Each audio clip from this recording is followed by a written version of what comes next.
2, 1. Hey, we're DSG, and you're listening to Boss Talk. So this month is Women Empowerment Month. Yes. So we just wanted to touch base a little bit about homegirl conflict resolution. You know, sometimes you get into it with your homegirls, and sometimes it could go left, but it doesn't always have to go that way. And we're here to give you some facts. Yes. From our own experience, of course. Yes, from our own experience. Yes. So who's gonna start it off? Oldest to youngest. All right. The beautiful Jeannie. Jean here. Green. All right. So when dealing with girl on girl problems and drama or conflict,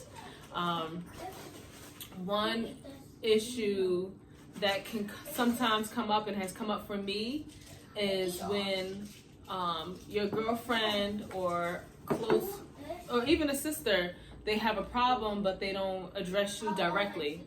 So instead of coming to you, they sometimes I had a friend who went to social media and expressed that she was upset with me, and when confronted, she didn't want to talk to me.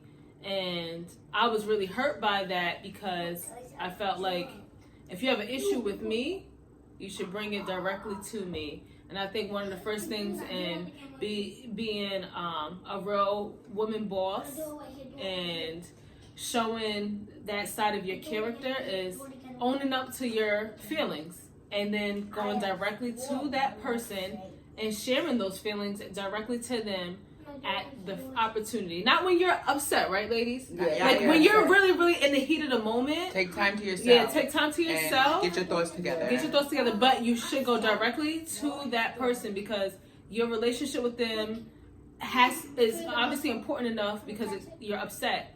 So you should bring it to them directly. After you've calmed down, collected your feelings, regrouped, but you can still feel the way you feel, but be able to go directly to that person. Exactly. Not go the route of social media first to put it out there for everybody else because it's an A and B thing, not an A in the whole world thing. Okay, yeah. I totally agree with that. Yeah. I totally agree that social media plays a very bad part in relationships. So like G said, absolutely cancel the whole social media. Go directly to that friend, that sister, that person you were once confided in, that person you once, shared stories with, and take it from there. That's the only way you can even start to rebuild your friendship. So I totally agree. Yeah. And I also believe going to the source is also the key to a successful resolution because the people who are there, the crowd that you're entertaining, they don't really care, about anything you're talking about. They just want the worst outcome possible. They just want the drama, the fight, the bickering. So you're falling into the trap, basically. You're not really getting to the bottom of things. So once again, like Rainey and Jeannie said, basically go to the source, especially if you care dearly about the person, and just get to the bottom of it because life is short and, we're all getting older. Way too so, short. So that was definitely... Yeah, so that was a good that. scenario and good, advice and things like that. So we going to age order, right? Go ahead. Okay. Share some. 21 and thriving. She wish. So let me see. I'm trying to think. I ain't had that many situations with friends, but one I had, it was a few years ago. Me and a friend were living together. We had great times living together. Mm-hmm. And, I had a situation where basically I'm like a private person. So, like, the boyfriend was over a lot. So, it was kind of annoying me. And, I kind of fester on things before I bring it to the person. So, finally, I'm like, you know what? Since we're so close, so if we can share good news, we can also share things that are bothering us. We're family at this point. We know each other for 10 years, so it wouldn't be a bad thing to bring this to the person. So, after, it weighing on me, I was at work, and I did text her. This was years ago. Nowadays, I would just call her or go to her. But I text her, and I'm like, hey, you know what? I'm kind of getting annoyed. I have to talk to you about something. Basically, I'm tired of your boyfriend basically being around so much. Like, I feel like I can't change into my clothes. I can't wear the pajamas I want to wear. the friends are in the room smoking. I smoke too, but I don't want to come home from a long day of work, hitting the gym, and then come to a room full of guys smoking. That should be optional. It shouldn't be mandatory. Right. So, I actually did it through text. I've grown since then. This was about 2015. And she's actually a very caring person. And, she respects me a lot. So it was her apartment. She actually respected my wishes. And she told her boyfriend, she took my suggestion. I'm like, maybe you guys can go to his grandparents' place to kind of alleviate him being over so much. That way everybody wins. I get a break from him. You guys can have a new scenery, spicy it up a little bit, freshen it up and everything. So she tried that for a bit, and it worked out for everybody for a bit. And that was that. It's all about communication and basically acknowledging how somebody feels. You might not understand. Rainey told me this also with Jeannie. That's Jeannie. Yeah.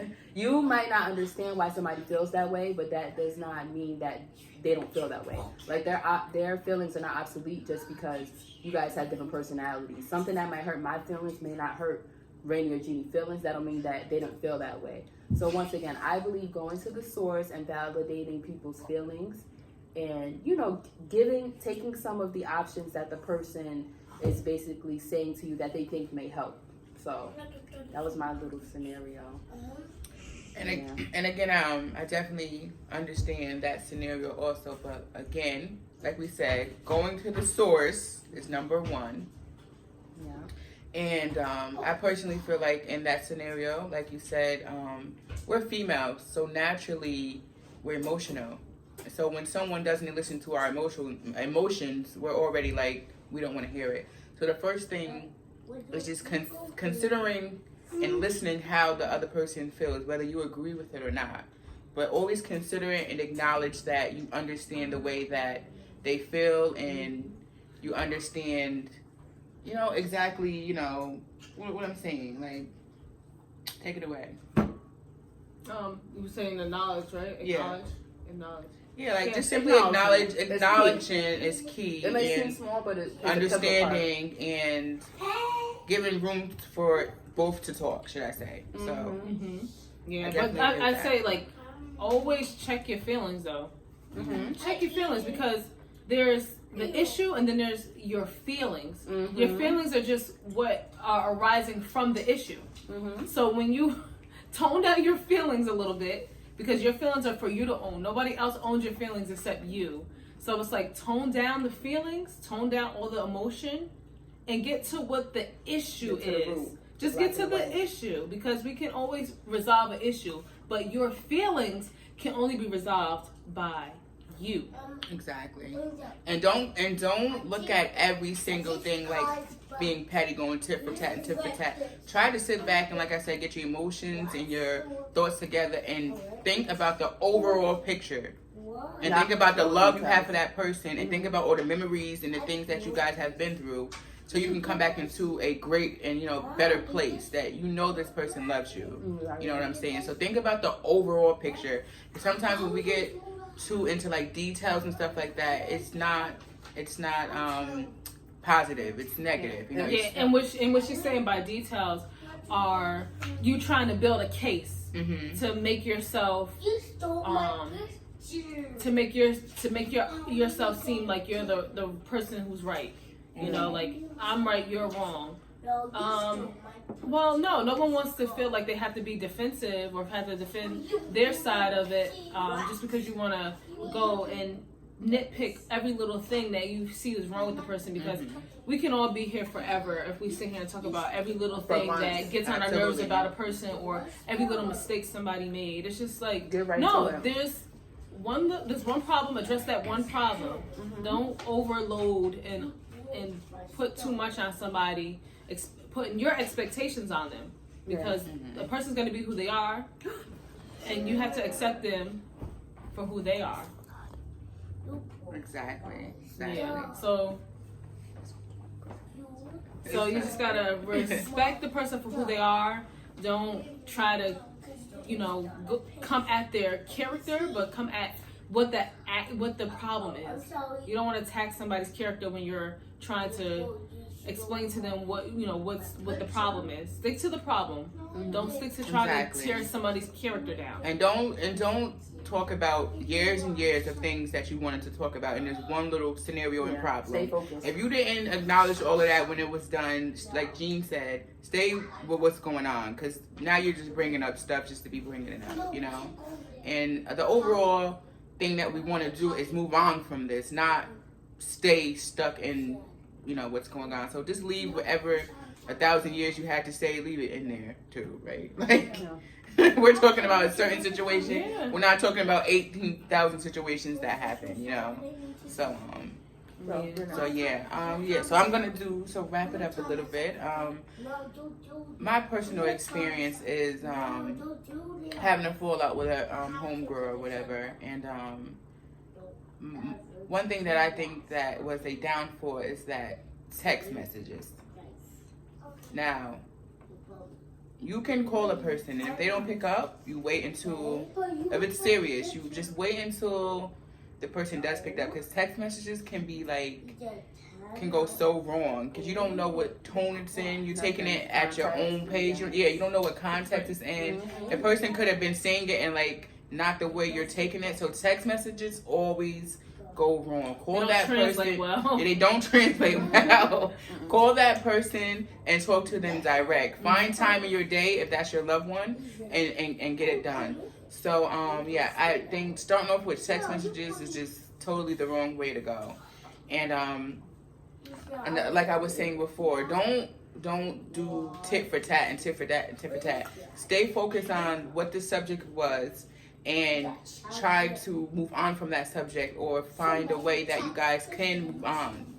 Because that's the overall goal. The goal is not to stay stuck and keep talking about, what's going on. It is to acknowledge each other's feelings, but it's not to not overcome what's going on, because this is your friend we're talking and about. And it's okay to disagree. It's definitely Nobody okay to has to think like you, I don't have to feel the same way about it just because you want me to feel that way. Exactly. It's okay to disagree.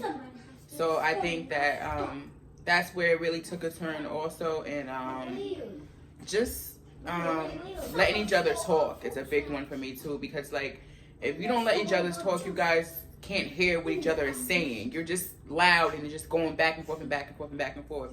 You're not understanding what the person is trying to say to you, and the person's not trying to understand you. That's why we say take time and get your thoughts together. Because when you take time, you get your thoughts together, you can come with a clear and pure heart. You know what I'm saying? And you can, you can have a better conversation with someone. So, it took a lot of different turns in that situation. Hopefully we can get to a different level with this person by simply communication, like Carrie was saying. But look at this. You said pure heart. I want to go into that a little bit. Yeah. The pure heart. Because how do you know when your heart is pure when you're having, an issue with somebody? Pure heart. I think that this person that we're referring to, you once cared for this person. So if you're thinking already in your head, I don't want to be her friend, I hate her, she's this and she's that, all those feelings come across in 24 hours, guys. So that's not a pure heart. When you sit down and you think about it and you manifest it and you pray and you have a better understanding and you feel lighter. If you feel heavy and angry and everything, that's not a pure heart. That's you just reacting because you're angry. That's not coming to somebody trying to find a solution to the problem. You're just adding to the fire. You know what I'm saying? Fuel, right? You're adding fuel to the fire. That's not, and like I said, keep in the back of your mind that you love this person. You love this person. Don't lie to yourself. And that's another thing. Be true to yourself too. Yeah. Don't keep telling a person this person is bad. I hate this person. This person ruined my life.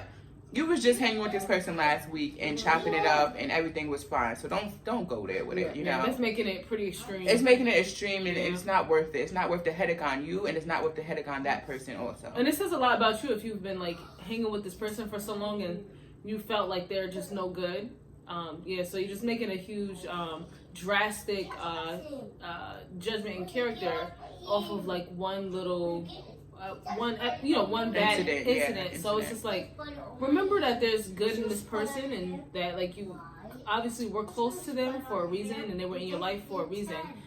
Not saying that every you'll know over a period of time whether that person is somebody you want to keep in your life, because sometimes people are just in your life for a season. Yeah. So sometimes people's seasons end in your life, and you grow as a person, and sometimes that person is not at the same point in life that you're at. Yeah. So that can also, but that's something different. Even when you come with a pure heart, right? When you come with a pure heart and you realize that this person is no longer fitting into that same space that you're in, because you've now like maybe evolved or grown or have a new way of a new take on life that they may not be comfortable or be able to understand. That sometimes can draw a wedge in your relationship with somebody. So you kind of like even go to them with an open heart and just be like, well, I see that we're like on different, we're in different places right now in our lives. Right. So the fact is, like, every time you end a relationship, you try to do it as clean as possible, because that same person that you're severing that relationship with could be somebody that you may need in the future or come across again in your path. So I think it's always best to like leave it, use a pure heart to come to that person and be like, right now isn't a good time for us, or right now we're in two different places in our lives. What's up, Doc? And one thing that I need to learn how to do is when something goes wrong, I immediately want to get to the bottom of it, because I'm a very timely person. Don't touch that medicine. I feel like you don't know when it's your time to go. We don't know anything, because none of us are God. So I feel like I always want to fix things ASAP, and I always like people to fix things with me ASAP. If you take a long time, I get offended. Yeah, timing is definitely I get precious. really offended. So I need to work. I don't really know if I need to work on it. I'm kind of teetering in my mind if I should work on it, or if that's a very good trait. So go to the bathroom. I'm gonna decide that for myself. But I know that's a thing that I always go back and forth with. Like, dang, why did it take us so long to come to me? Why did not pay me any mind? This, that, and the third. So why they ignoring me? Why they blocking me? Why they ignore me? Yup. Yeah. And then if you ignore me, that's not good. Because I'm going to ignore the hell out of you. That's not good. And that's not good. And that's not good. So I messed up in that sense too. Because if you block me, then it's like whatever. I'm going to block you too. Yeah. So, when you're trying to fix something, you know what? Just put your big girl panties on. Don't be childish. Because at the end of the day, being petty is equivalent to being childish. I'm saying it out loud. So. Yeah, exactly. Then it's cute, but it's not cute when you're 40. Childish. Yeah. Right? And understand, like, I was just piggybacking on a little bit what Jeannie was saying, that never burn your bridges. If you don't have to. If you don't have to, don't do it. You don't know who you're going to run into. Make peace. Who you're going to need, who can help you, who you're going to reach out to. Yeah. You don't know what the future holds. So just never try not to, as best as you can, to not burn bridges. Yeah, Don't make peace with people. Exactly. Go to the bathroom, exactly. Boogie. Yeah, So look at this boy. But yeah. That's a lot of boss talk. It is. It's a lot of boss talk, and you have to come with your boss girl panties on. Yeah, and it's good to have friends and family who keep you level headed, because you could be thinking some shit where you're tripping. You be like, F this B, and then your homegirls kind of like, no, give it a chance, give it a few days. So it's good to hang out with level headed sisters and friends. Keep your circle tight. They can be ratchet, but as long as they're level headed at the end of the day, that's who you want around you. Because if you on 10 and your homegirl's on 10 for a friend you got into it with who's pure hearted, that's not good. So you got to keep your girls on the same wavelength as you. Definitely. Yep. Yeah. Definitely. Yeah, be careful whose advice, opinions you're listening to. Exactly. Because they can be feeding the negativity as well. That's already in your head. Be careful who you let into your positive energy anyway. Yeah. For anything, be careful who you let in your space anyway. Yeah. That's on that. Boogie. Oh. Oh. Yeah. So. Well, thank you so much for listening. And this has been your very first Boss Talk with DSG. Until next time. Cheers. That was excellent. I think it was good. We got